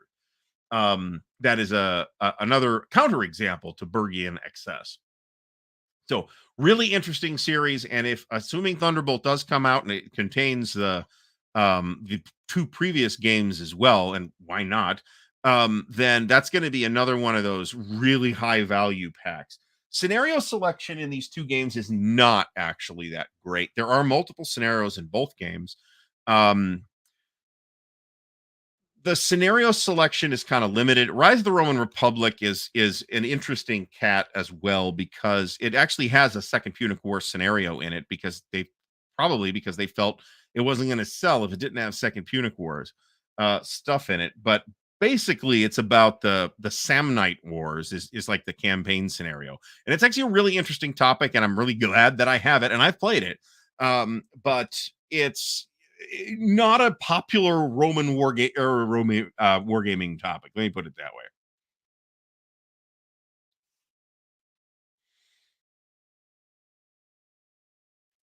Perfidious Albion says you have to be in the mindset to want to learn about the politics of ancient Republican Rome, which is fascinating in its own. It totally is, and maybe playing these games is not necessarily the best venue for that, but they do have interesting insights into the Roman political system, and Berg did his homework on that too. It's actually really quite neat the way it works. John Longshore says that it seems strange that ancient or Roman strategic level games seem to work really well, while Napoleonic strategic games never really do. That's an interesting statement, and I'm not sure I agree with it. But nevertheless, I think that there's a basis for saying that, and certainly we have seen more strategic level ancient games than strategic level Napoleonic's games. On the other hand, Compass has brought us like 3 or 4 of them in the last couple of years. So, and I'm not talking about World War One. I'm talking about Napoleonic between coalitions and the Andrew Rowland game, Napoleon's Imperium, and I think there's another one, and Nations in Arms, which is of those is I think the one I favor the most. You're better off. I mean, you can actually go find books on. Actually, the History of Rome podcast is a great place to start if you're really interested in the history of Republican Rome, and it goes up to well beyond the Republican period. Let me put it that way. Next is Conquistador. This is an SPI game originally released in Strategy and Tactics. Did S&T or SPI do a boxed version? They have. Apparently, it was in the flat. Okay. And then it was sold off to Avalon Hill. Now, this is what you think it is. It's a game about colonialism before we started using words like colonialism. This is not a game that would get published today, not necessarily because of the topic, but because of the way it's designed. It's a very simmy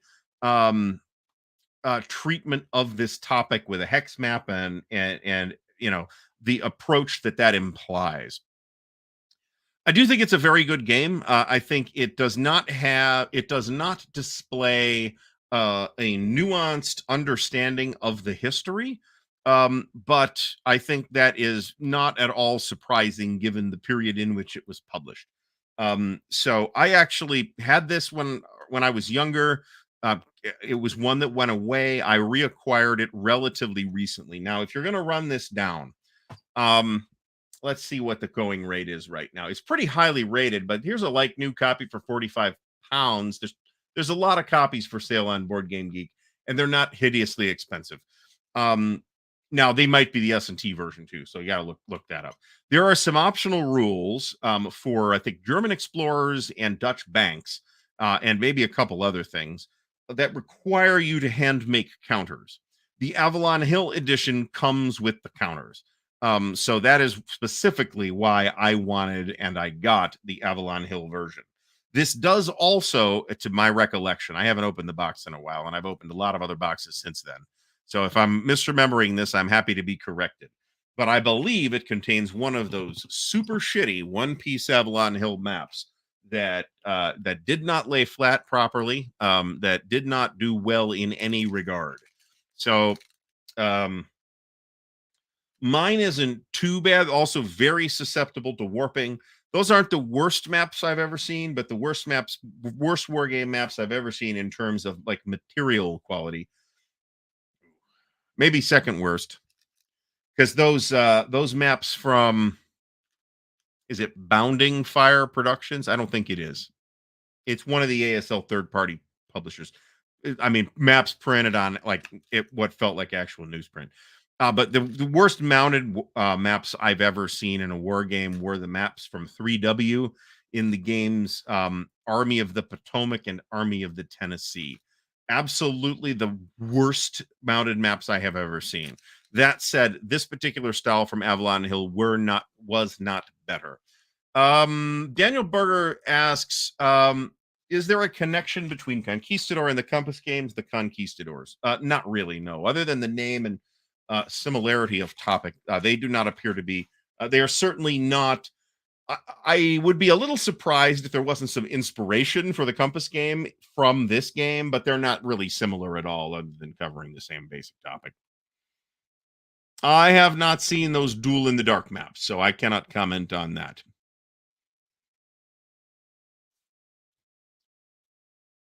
All right, so yeah, so no, it's definitely not. It is definitely not the same game. It's a point-to-point map, if nothing else, and it's a really cluttered point-to-point map at that point.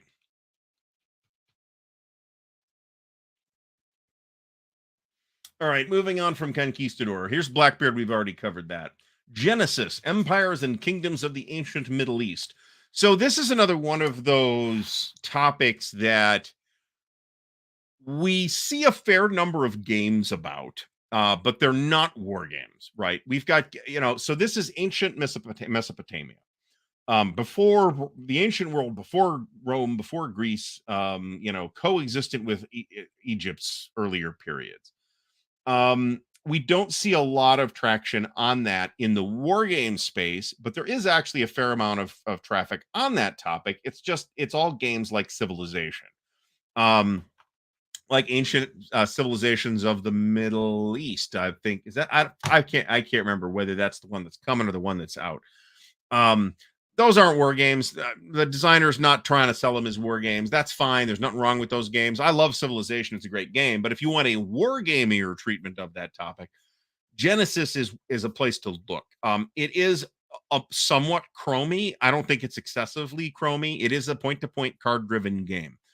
So bear that in mind. And you can definitely see a kinship where some of the same mechanical ideas that appeared in Pax Romana show up as well here. I believe there was a mounted map for this. Let me check that. Now BGG doesn't list it, but that doesn't mean anything. Maybe there was just talk of a mounted map for this. I don't remember. John C clarifies that Middle East is the one that's coming out. Inner Sea is the one that is already out. Marty says that is Genesis less complicated than Pax Romana? Yeah, I believe it is too.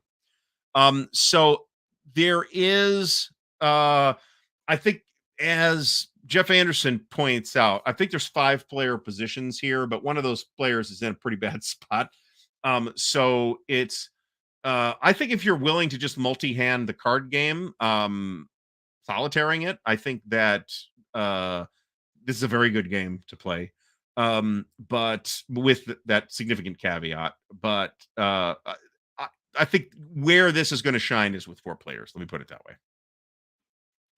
Jeff Anderson says that GMT did offer one. Did they actually produce it, or was it just like a P500 thing? Or is it still on P500?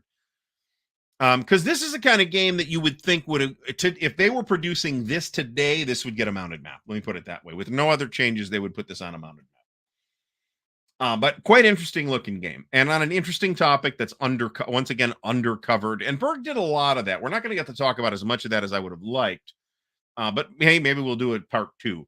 3 Days of Gettysburg. This is only here so that I can mention that this is the genesis of the new era of the Great Battles of the American Civil War series. It's a fairly different game than it was back in the day at this point.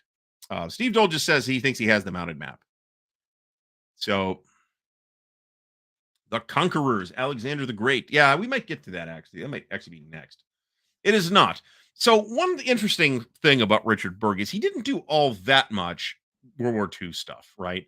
That's kind of unusual for a designer as prolific as this. Then again, this probably for the same reason that he was that prolific. He had a lot of ideas, and they couldn't all be confined in the space of World War II.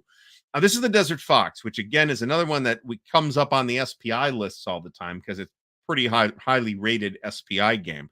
Now, I'll agree with Stigler, of course, that the way to buy this game is definitely to buy Desert Fox Deluxe from the fine folks at Decision Games. That is obviously the superior version of this game, and you should definitely all buy that. I'm completely full of shit on this. Although I don't have a particular beef with Desert Fox, I don't have a really big beef with Desert Fox Deluxe. Let me put it that way. But this is a small and much more digestible version of that, right?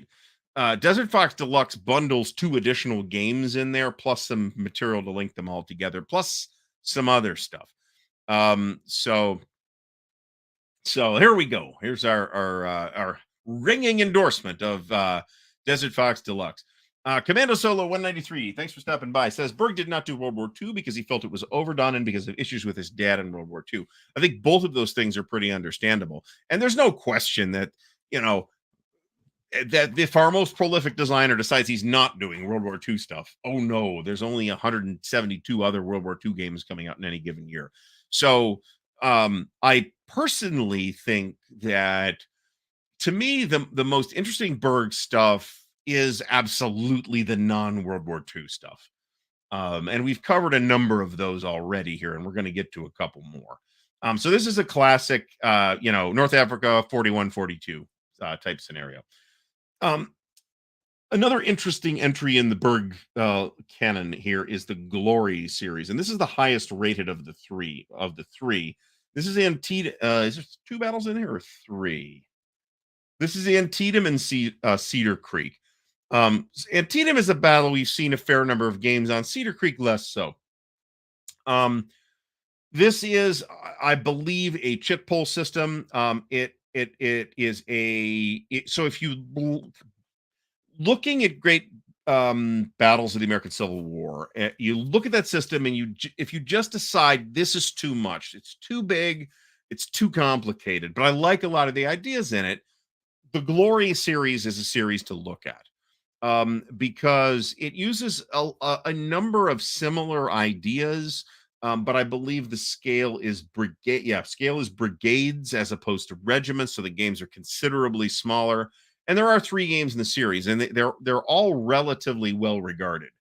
And this one's not $50. That's not too bad. These are all in 1.5-inch boxes, to the best of my recollection. Not huge games, not difficult to play. I don't even look at the play times on BGG. They're half the time they're like completely made up nonsense. Next up is Onward Christian Soldiers, the Crusades. So this is I've got about 4 games on the Crusades, one of which is the disastrously broken First Crusade solitaire game from S&T. Another of which is Kingdom of Heaven from MMP, which I wanted for a long time. I got it, and I really haven't looked at it at all other than that.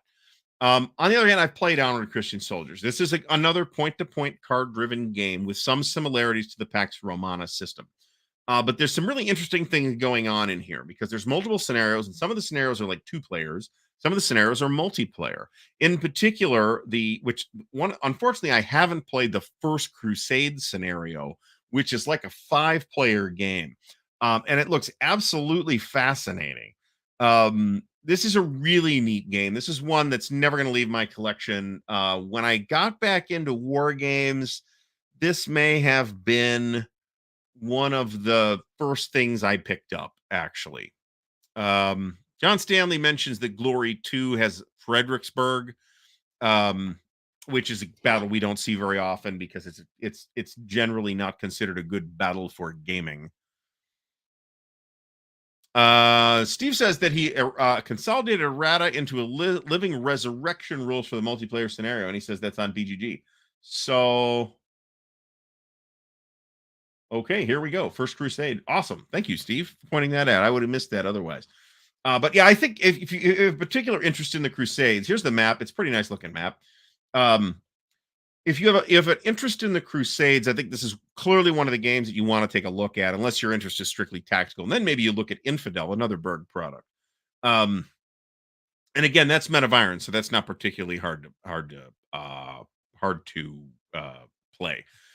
Glory Stickler says that Glory 2's claim to fame is possibly the best treatment of Chancellorsville ever. That's very interesting.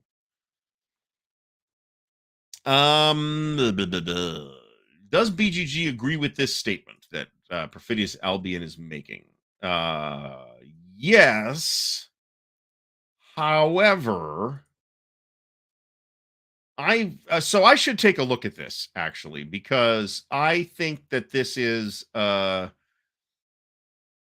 so one of the idiosyncrasies of BGG is what exactly is meant by re-implemented by. And sometimes it's like, no, these two games are not connected at all. And other times they'll be like, wait a minute, there's like, he talks and it's, where it says this is a new edition of blah, blah, blah, blah, and it's not mentioned. So I am unwilling to make the assumption that this is a sort of that Armored Christian Soldiers is a reimagining of the Crusades, which is also a Berg design, by the way, without actually corroborating that myself, which I can do because I've got both games. So, this is a great idea. They're not huge games. They could easily do this. I totally agree that that would be a great idea. So this is in fact one of the last games that we made, and we'll see how far we get in the next 15 minutes or so.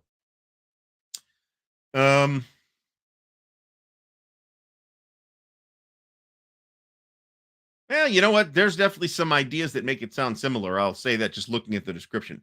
Third Crusade is a two-player game, which it should be, and the First Crusade is a multiplayer game, which it should be. To me, by the way, the most interesting of those 11 Crusades is the First Crusade. The Second Crusade is not incredibly eventful. The Third Crusade is the one everybody knows about with Richard and Saladin and all that stuff. And it did have spawn a movie that was good in places, Kingdom of Heaven. But in general, I think that the First Crusade is really dynamic. It's really interesting. Interesting stuff happens on the way, like the Holy Roman Emperor falls off his horse and drowns in a river. I mean, that's kind of important. Admittedly, old and doddering Frederick Barbarossa. Crusader Rex, that's a good point. I hadn't even thought of that, to be honest. Is another game on the Crusades. So I've actually got and I have for quite a while had quite a large number of books on the Crusades. Much more so than, say, other topics that I have more recently begun accruing books on, like Civil War and Napoleonics. I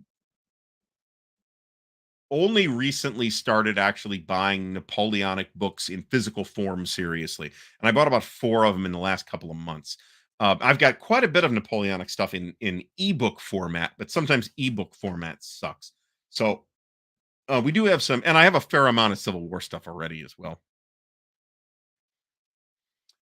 First Crusade establishes the Crusader states. Yes, correct. Barbarossa dies on his way to the Third Crusade. That is also correct. This was needed because a lot of stuff got lost in translation between the rulebook and the quick start rules. Okay, I find that very believable. A lot of traffic in the chat about Glory, the Glory series. Kevin Featherly, first of all, welcome to the stream. Loved Glory 3 for the way it captures the desperation of the Battle of Antietam. The one flaw is the superhumanly rapid way that the shadowed units can be rallied and brought back to the board. Okay, that's a reasonable statement. Terrence Bonham, welcome back. It's been a while. Rock of Chickamauga has a webpage on the Flying Pig games. Ooh, that's new. Okay, well, we'll talk about that next week. Clearly, we need to revisit that topic. So if that's what I think it is, which is the Black Swan system Chickamauga game, boy, I'm all over that.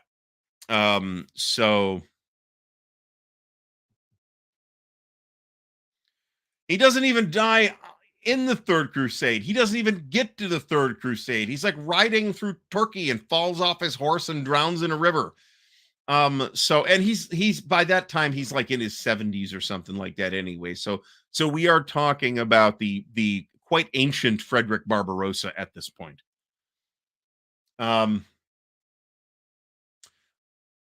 If I'm not mistaken, Richard Berg himself said that this was his favorite game among his games. This is another one of those antitheses of Bergian Chrome that we talked about before. This is a very simple card-based strategy game, and in his later years, Berg did a number of these kinds of things. I haven't played this. I am reasonably sure that this is not my thing. But you can see that it is a card game where you build the board out of cards. Okay. It looks reasonably interesting. This is just one of those things that I'm simply never going to get to. This was produced by GMT. This goes for chump change. So if you're interested in this, not a bad idea. I see that Callendale has done a review of it if you're interested in seeing what he had to say. Next up is Risorgimento, 1859, the Second Italian War of Independence. So this is a game, a topic that Berg had done a couple of things on, as I recall. Designer here is credited as Richard Berg and Peter Perla. And that's what the cover of the box says too. So I'm going to assume that that's correct on BGG's part. This is actually another pretty interesting topic. I've never seriously looked at this, but it is a point-driven game, and I think it's got cards too. Am I right about that? Maybe that's not the case. This says hexagon grid and point-to-point movement. So no. Am I missing something here? Is this the campaign map?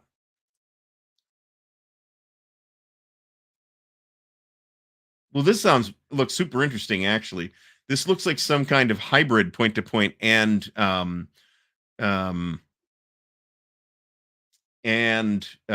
hex grid map. That sounds very interesting. And this is an interesting topic. Again, this is the First Italian War of Independence is the conflagration in 1848. So I'm actually like listening to that podcast right now. So Mike Welker says no cards in this. The Risorgimento is sort of the rebirth of Italy as a nation state, right? That's what they mean by the word. So that word gets used all over the place in this period until Italy is unified under Victor Emmanuel. So it is an interesting topic. It is worthy of game treatment, and there have been relatively few games on this. Commando Solo 193 says The Campaigns of Napoleon by David Chandler is the only book you need, but it's dry and hard to get through. So I will agree and disagree. If you only want to if you really need a thorough introduction to Napoleonic military history, that covers the entire period of the Napoleonic Wars, then the best one-stop book is The Campaigns of Napoleon by David Chandler. It is, you don't necessarily have to read it cover to cover. You can decide, I would like to hear about the Friedland campaign, and go look at that chapter of the book and read that. You can totally do that. I read it cover to cover. A lot of people found it dry. I will say that it is far from the driest literature I have read about this particular subject. There's a book called The French Revolution and Napoleon, or something very similar to that. I forget who the author was, but oh my God, it was like torture to read through that thing. It took forever. Now, I will say that what I ended up, so I have owned the ebook version of Campaigns of Napoleon for quite a long time. And it was one of this weird fluke sale where it was $5, and I was like, ooh, and I got it. And that I read it in ebook, but then now I'm like, okay, so I'm like into this enough that I would really like a physical copy to take notes in, and because taking notes on an ebook on the Kindle app sucks. So I actually sat on eBay for quite a while. Ended up getting a copy, I believe, from an eBay seller that's in pretty good shape, and I think I paid about $30. So if you wanted an ebook, you might have to wait a while. If you don't mind a used copy and you're kind of rolling the dice, mine's not in such bad shape. But I am delighted to have added that to the physical library of Napoleonic books, which now numbers maybe 5. Another key thing to get if you're into the topic is the West Point Atlas of the Napoleonic Wars. One of the criticisms of Chandler is that the maps in the book are not very good, a criticism I agree with. It is an essential companion to that book, in my opinion. I have just picked up Swords Around a Throne. It arrived like a week ago. So, and I did buy that in hard copy as well. So I wish I had parents like this that encouraged me to do this. What books? Why do you want books? Here's more socks. So yeah, I did not get that level of encouragement, anything resembling reading or numeracy or any of that. Moving on from Risorgimento, because we're going to try and get through at least a couple more of these. I'm not sure we'll get them all. Triumph and Glory, Battles of the Napoleonic Wars. Now, this is the Triumph and Glory system that was Berg's Napoleonic system. And this is another one of those series that, kind of, it's got a lot of the same conceptual underpinnings as GBOH and Men of Iron. And it's supposed to be pretty good, but the series never really took off. Triumph and Glory itself has 5 battles in it: Castiglione, Austerlitz, Rob, Aspern-Essling, and Wagram, which is, if you think about it, rather an interesting mix of topics. Depending on scale, you might be able to get away with Aspern-Essling and Wagram on the same map. I'm not sure where and when the Battle of Rob occurred off the top of my head. But Austerlitz obviously is well known enough. Now, the other volume in the series that they did was Borodino. And if we look at this Triumph and Glory series, was there a third game in the series? Lanato, which appeared in early C3I, self-contained module. So that's Borodino, which is obviously the biggest game in the series as well. The interesting thing here is that as much as this never really took off, for whatever reason that was, it was picked up with some help from Berg, apparently, by Frederick Bay, French designer, who has then turned it into a system called Jour de Gloire, which has then covered an absolute crap ton of Napoleonic battles. It's the only series that can rival in coverage the library of Napoleonic battles. And actually, I think at the moment it's probably beating it. Now, a lot of those games were magazine games that showed up in Ve Victus and the like.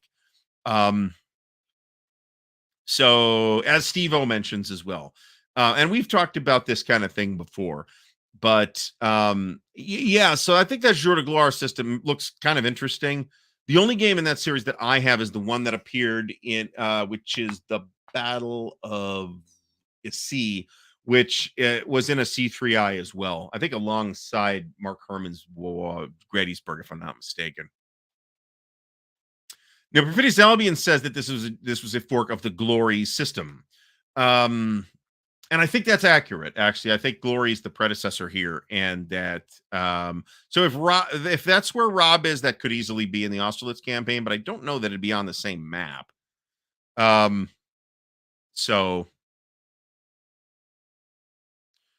yeah, this is an interesting looking system, and I think if you're interested in this, I think the best bet now is probably to grab a Jour de Gloire game.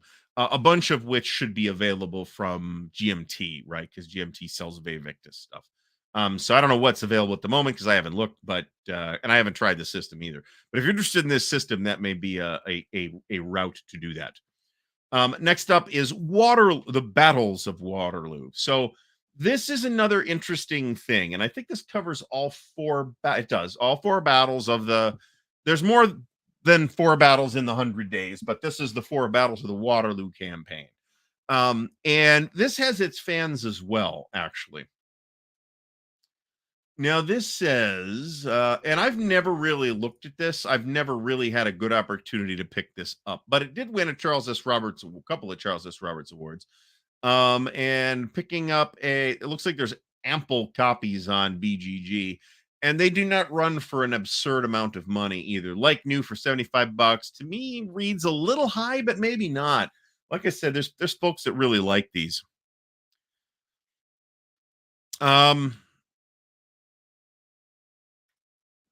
So again, I haven't looked at this.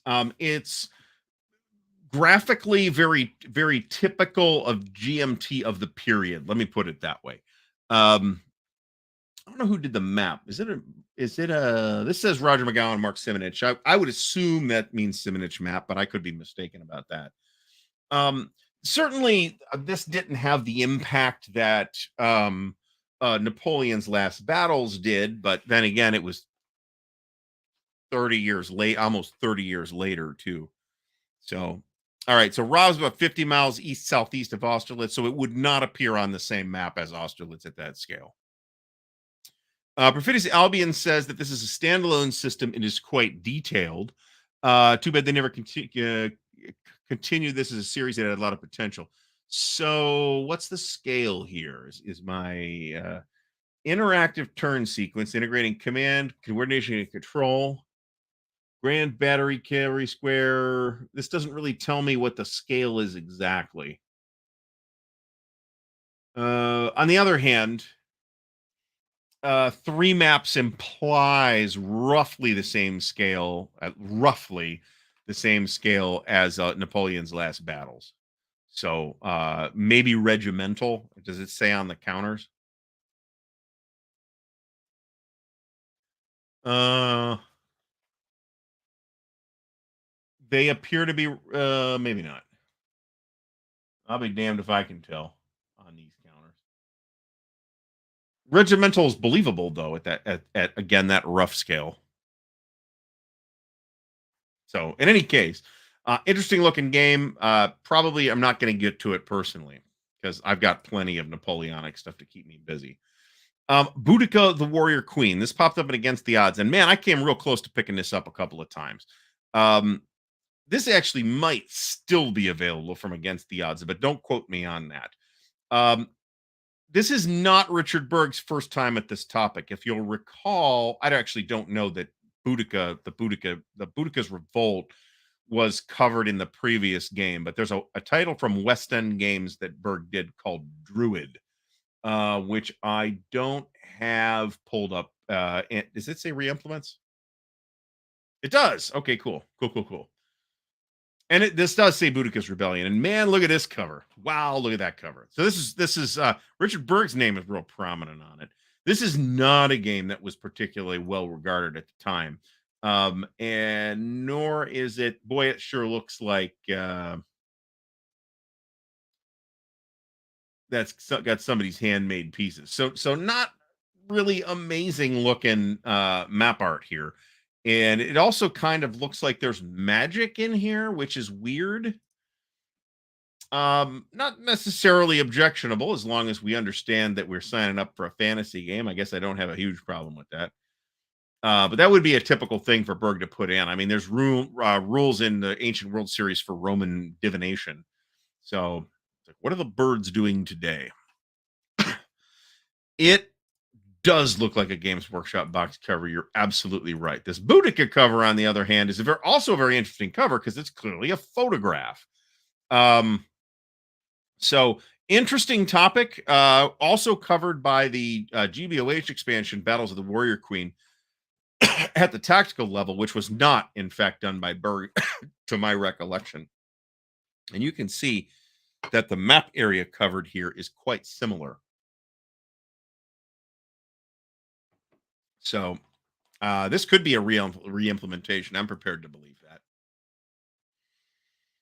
All right, we're going to wrap our discussion with June 6th. This is a game that gets confused a lot for a number of other Normandy games. It is a formation chit pull activation system. I had it for a while. I've talked to some people that really liked it. But it did seem to kind of sink without too much attention.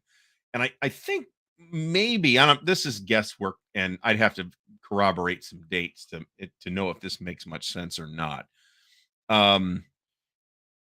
I wonder if this didn't just get buried by Normandy by Normandy 44 when Normandy 44 came out. Because I remember being excited about this when it did come out, but and then I heard very little about it until I picked a copy up just a couple of years ago, and then it went away again in a trade or something. So and I'm probably not picking it up again. Although if somebody wants to bring it and play it, I'll be happy to try it. Nothing wrong with that. So interesting looking game, reasonably decent looking game. Can't really tell from that. Who did the maps? Probably Mark Simonich. So there doesn't appear to be any. I don't have a whole lot to say about it because I didn't play it, but it does look reasonably interesting. It looks competently done enough. I don't have a strong opinion on it one way or the other.